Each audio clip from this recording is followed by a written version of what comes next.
Hello friends, welcome to my YouTube channel. ഇന്ന് ഞാൻ എൻ്റെ വാഴത്തോട്ടമാണ് കാണിക്കുന്നത്. ഇതാണ് എൻ്റെ വാഴത്തോട്ടം.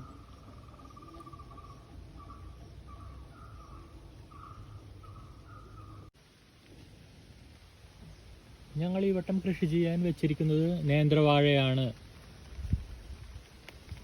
2 മാസം പ്രായമായ വാഴയാണ്. 2 വളം ചെയ്തു കഴിഞ്ഞു. ഇനി 3ാമത്തെ വളം ചെയ്യാൻ പോവുകയാണ്.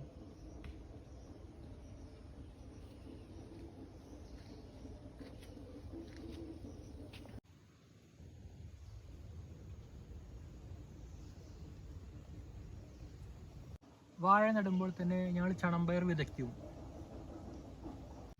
ഈ പയർ വലുതായി കഴിയുമ്പോൾ ഞങ്ങളത് വലിച്ച് വാഴയ്ക്ക് വളമായി ഇടും.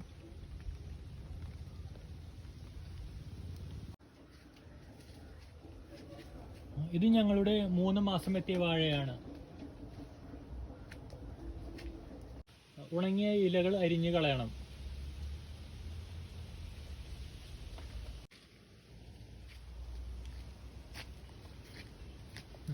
അടുത്ത മാസത്തോടെ ഞങ്ങൾ നന തുടങ്ങും.